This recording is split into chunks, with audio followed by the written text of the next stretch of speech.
ॐ श्री गणेशाय नमः। अथ श्री लक्ष्मी कुबेर स्तोत्रम्। ॐ नमः श्रीं ह्रीं क्लीं श्री सिद्धलक्ष्म्यै नमः। ॐ यक्षाय कुबेराय वैश्रवणाय धनाध्यक्षाय नमः। यः पूजयेत् देवेशीं लक्ष्मीं कुबेरसंयुतां तस्य कृतेश्चिता नित्यं सौख्यं सम्पत्समन्वितम्। अलक्ष्मीर्नश्यति नृणां धनं सम्पद्यते ध्रुवम्। लक्ष्मीकुबेरयोः पूजां यः करोति सदा नरः। कुबेराय धनाध्यक्षाय लक्ष्म्यै च चपले शुभे। दारिद्र्यं नाशमायातु सर्वान् कामान् प्रयच्छतम्। लक्ष्मीं कुबेरगृहे नित्यं प्रातः काले नमाम्यहम्। तयोः कृपया तुष्ट्या च भूयात् सर्वमलं शुभम्। कुबेरो यक्षराजश्च लक्ष्मीश्च हरिवल्लभा। तयोः कृपया लोकेषु धनसम्पद प्रवर्धते। एतत् स्तोत्रं पठेत् भक्त्या लक्ष्मीकुबेरसन्निधौ। दारिद्र्यं नाशमायाति सर्वसम्पत्समृद्ध्यै। ॐ नमः श्रीं ह्रीं क्लीं श्री सिद्धलक्ष्म्यै नमः। ॐ यक्षाय कुबेराय वैश्रवणाय धनाध्यक्षाय नमः।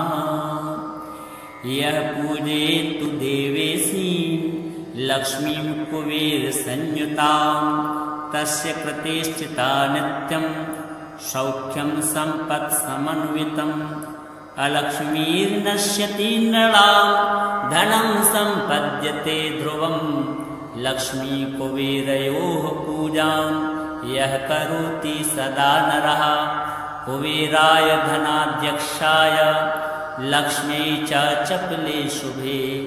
दारिद्र्यं नाशमायातु सर्वान् कामान् प्रयच्छतम्। लक्ष्मीं कुबेरगृहे नित्यं प्रातः काले नमाम्यहम्। तयोः कृपया तुष्ट्या च भूयात् सर्वमलं शुभम्। कुबेरो यक्षराजश्च लक्ष्मीश्च हरिवल्लभा। तयोः कृपया लोकेषु धनसम्पद प्रवर्धते। एतत् स्तोत्रं पठेत् भक्त्या लक्ष्मीकुबेरसन्निधौ। दारिद्र्यं नाशमायाति सर्वसम्पत्समृद्ध्यै। ॐ नमः श्रीं ह्रीं क्लीं श्री सिद्धलक्ष्म्यै नमः। ॐ यक्षाय कुबेराय वैश्रवणाय धनाध्यक्षाय नमः। यः पूजयेत् देवेशीं लक्ष्मीं कुबेरसंयुतां तस्य कृतेश्चिता नित्यं सौख्यं सम्पत्समन्वितम्। अलक्ष्मीर्नश्यति नृणां धनं सम्पद्यते ध्रुवम्। लक्ष्मीकुबेरयोः पूजां यः करोति सदा नरः। कुबेराय धनाध्यक्षाय लक्ष्म्यै च चपले शुभे। दारिद्र्यं नाशमायातु सर्वान् कामान् प्रयच्छतम्। लक्ष्मीं कुबेरगृहे नित्यं प्रातः काले नमाम्यहम्। तयोः कृपया तुष्ट्या च भूयात् सर्वमलं शुभम्। कुबेरो यक्षराजश्च लक्ष्मीश्च हरिवल्लभा। तयोः कृपया लोकेषु धनसम्पद प्रवर्धते। एतत् स्तोत्रं पठेत् भक्त्या लक्ष्मीकुबेरसन्निधौ। दारिद्र्यं नाशमायाति सर्वसम्पत्समृद्ध्यै। ॐ नमः श्रीं ह्रीं क्लीं श्री सिद्धलक्ष्म्यै नमः। ॐ यक्षाय कुबेराय वैश्रवणाय धनाध्यक्षाय नमः। यः पूजयेत् देवेशीं लक्ष्मीं कुबेरसंयुतां तस्य कृते स्थिता नित्यं सौख्यं सम्पत्समन्वितम् अलक्ष्मीर्नश्यति नृणां धनं सम्पद्यते ध्रुवं लक्ष्मी कुबेरयोः पूजां यः करोति सदा नरः कुबेराय धनाध्यक्षाय लक्ष्म्यै च चपले शुभे दारिद्र्यं नाशमायातु सर्वान् कामान् प्रयच्छतं लक्ष्मीं कुबेरगृहे नित्यं प्रातः काले नमाम्यहं तयोः कृपया तुष्ट्या च भूयात् सर्वमलं शुभं कुबेरो यक्षराजश्च लक्ष्मीश्च हरिवल्लभा तयोः कृपया लोकेषु धनसम्पद्प्रवर्धते एतत् स्तोत्रं पठेद् भक्त्या लक्ष्मी कुबेरसन्निधौ दारिद्र्यं नाशमायाति सर्वसम्पत्समृद्ध्यै ॐ नमः श्रीं ह्रीं क्लीं श्रीसिद्धलक्ष्म्यै नमः ॐ यक्षाय कुबेराय वैश्रवणाय धनाध्यक्षाय नमः यः पूजयेत् देवेशीं लक्ष्मीं कुबेरसंयुतां तस्य कृते स्थिता नित्यं सौख्यं सम्पत्समन्वितम् अलक्ष्मीर्नश्यति नृणां धनं सम्पद्यते ध्रुवं लक्ष्मी कुबेरयोः पूजां यः करोति सदा नरः कुबेराय धनाध्यक्षाय लक्ष्म्यै च चपले शुभे दारिद्र्यं नाशमायातु सर्वान् कामान् प्रयच्छतं लक्ष्मीं कुबेरगृहे नित्यं प्रातः काले नमाम्यहं तयोः कृपया तुष्ट्या च भूयात् सर्वमलं शुभं कुबेरो यक्षराजश्च लक्ष्मीश्च हरिवल्लभा तयोः कृपया लोकेषु धनसम्पद्प्रवर्धते एतत् स्तोत्रं पठेद् भक्त्या लक्ष्मी कुबेरसन्निधौ दारिद्र्यं नाशमायाति सर्वसम्पत्समृद्ध्यै ॐ नमः श्रीं ह्रीं क्लीं श्रीसिद्धलक्ष्म्यै नमः ॐ यक्षाय कुबेराय वैश्रवणाय धनाध्यक्षाय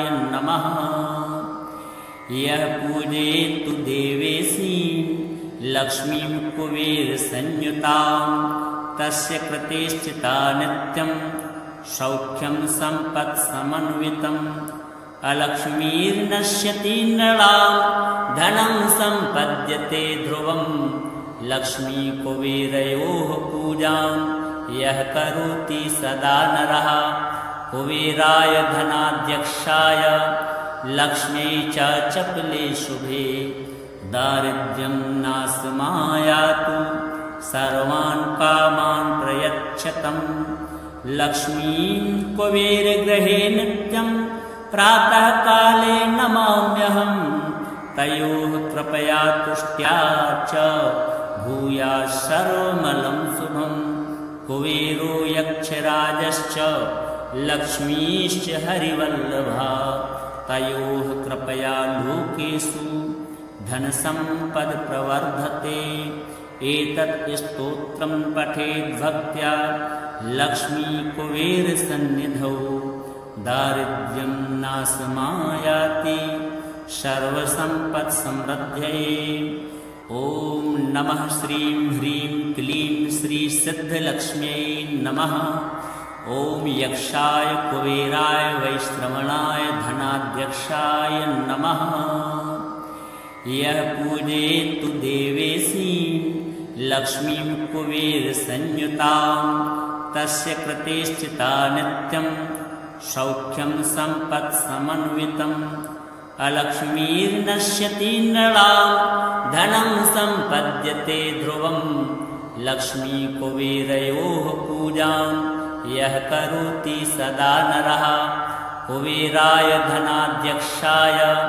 लक्ष्मी च चपले शुभे दारिद्र्यं नाशमायातु सर्वान् कामान् प्रयच्छतं लक्ष्मीं कुबेरगृहे नित्यं प्रातःकाले नमाम्यहं तयोः कृपया तुष्ट्या च भूयात् सर्वमलं शुभं कुबेरो यक्षराजश्च लक्ष्मीश्च हरिवल्लभा तयोः कृपया लोकेषु धनसम्पद् प्रवर्धते एतत् स्तोत्रं पठेत् भक्त्या लक्ष्मी कुबेरसन्निधौ दारिद्र्यं नाशमायाति सर्वसम्पत्समृद्धये।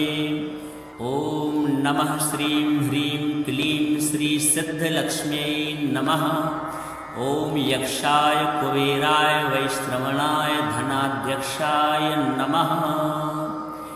यः पूजयेत्तु देवेशीं लक्ष्मीं कुबेरसंयुतां तस्य कृते स्थिता नित्यं सौख्यं सम्पत्समन्वितम् अलक्ष्मीर्नश्यति नृणां धनं सम्पद्यते ध्रुवं लक्ष्मी कुबेरयोः पूजां यः करोति सदा नरः कुबेराय धनाध्यक्षाय लक्ष्मी च चपले शुभे दारिद्र्यं नाशमायातु सर्वान् कामान् प्रयच्छतं लक्ष्मीं कुबेरगृहे नित्यं प्रातःकाले नमाम्यहं तयोः कृपया तुष्ट्या च भूयात् सर्वमलं शुभं कुबेरो यक्षराजश्च लक्ष्मीश्च हरिवल्लभा तयोः कृपया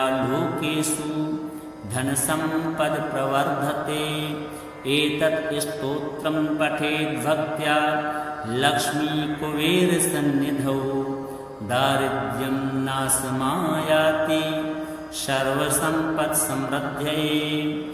ॐ नमः श्रीं ह्रीं क्लीं श्रीसिद्धलक्ष्म्यै नमः। ॐ यक्षाय कुबेराय वैश्रवणाय धनाध्यक्षाय नमः।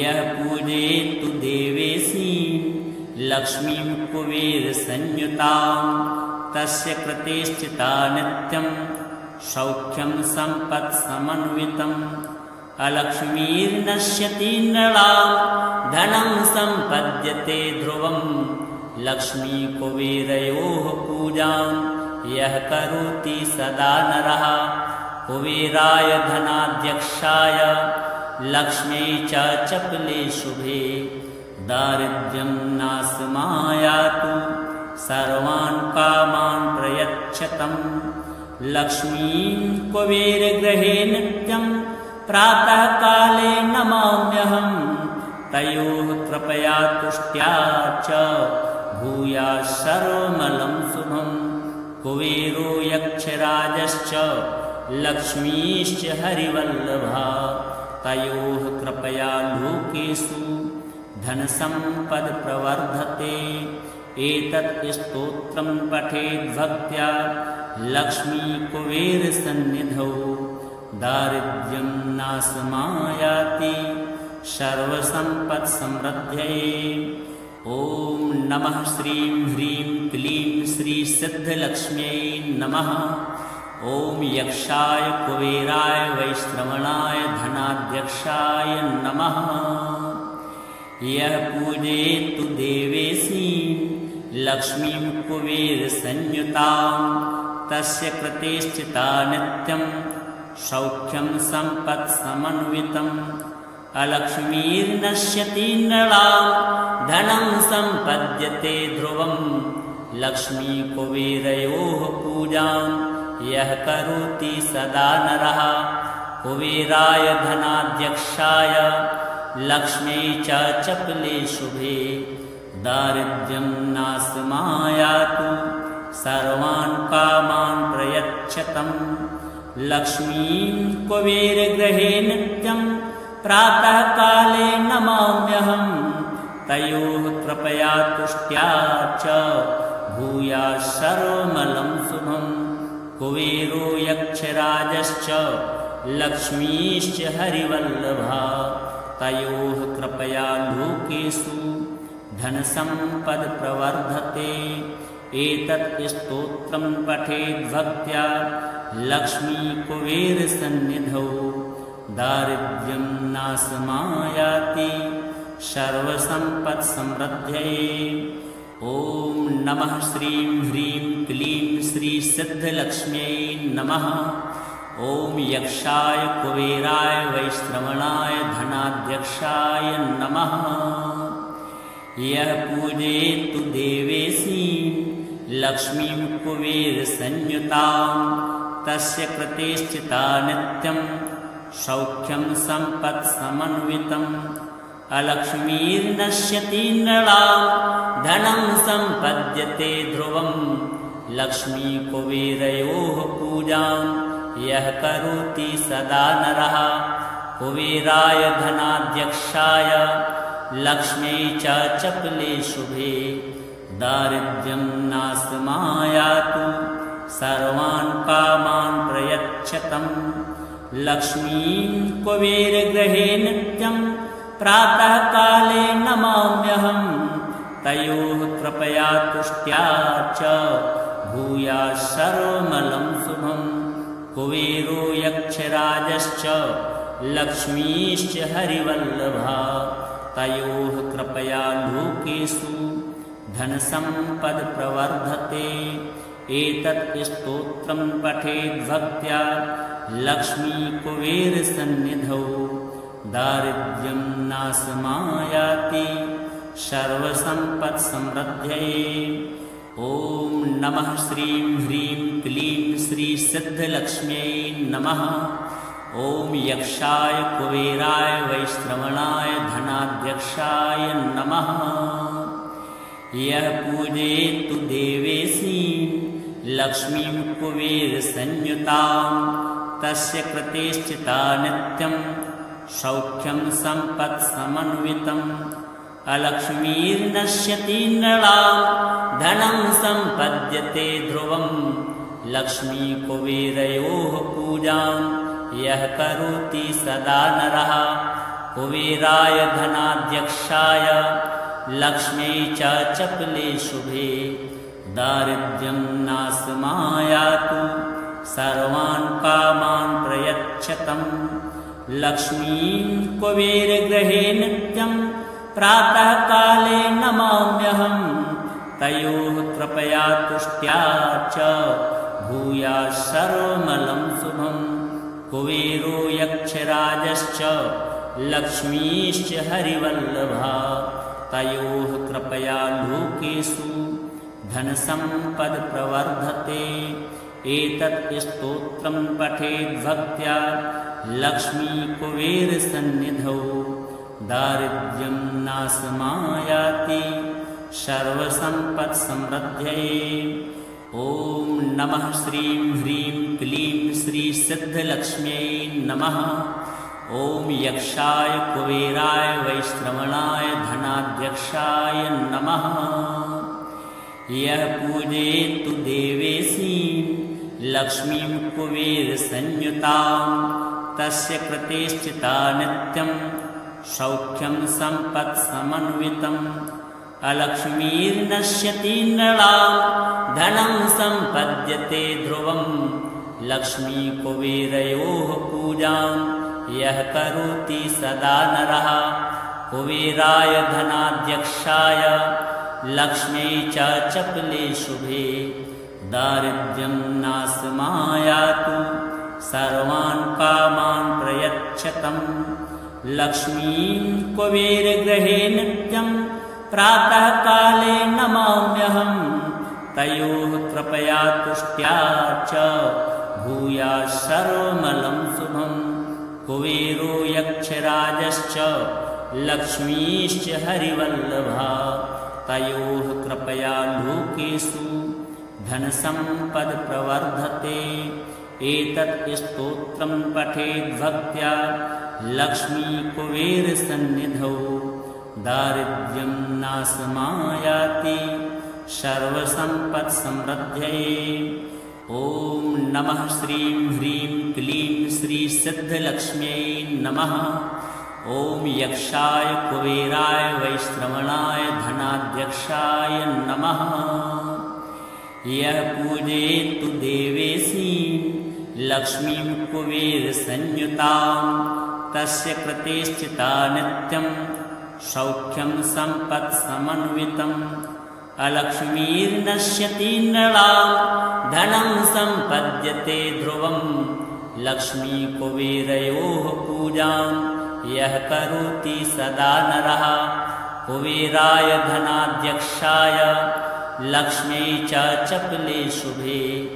दारिद्र्यं नाशमायातु सर्वान् कामान् प्रयच्छतम्। लक्ष्मीं कुबेरगृहे नित्यं प्रातःकाले नमाम्यहं। तयोः कृपया तुष्ट्या च भूयात् सर्वमलं शुभं। कुबेरो यक्षराजश्च लक्ष्मीश्च हरिवल्लभा तयोः कृपया लोकेषु धनसम्पद्प्रवर्धते। एतत् स्तोत्रं पठेद् भक्त्या लक्ष्मीकुबेरसन्निधौ दारिद्र्यं नाशमायाति सर्वसम्पत्समृद्धये। ॐ नमः श्रीं ह्रीं क्लीं श्री सिद्धलक्ष्म्यै नमः। ॐ यक्षाय कुबेराय वैश्रवणाय धनाध्यक्षाय नमः। यः पूजयेत् देवेशीं लक्ष्मीं कुबेरसंयुतां तस्य कृते स्थिता नित्यं सौख्यं सम्पत्समन्वितम्। अलक्ष्मीर्नश्यति नृणां धनं सम्पद्यते ध्रुवं।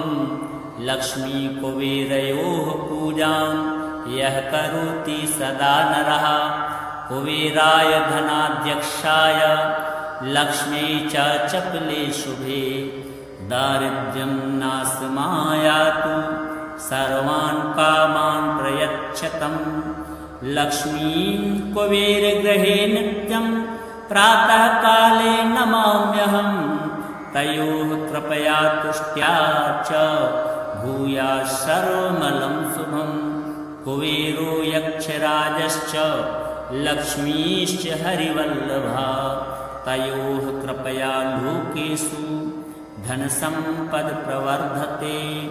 एतत् स्तोत्रं पठेद् भक्त्या लक्ष्मीकुबेरसन्निधौ दारिद्र्यं नाशमायाति सर्वसम्पत्समृद्धये।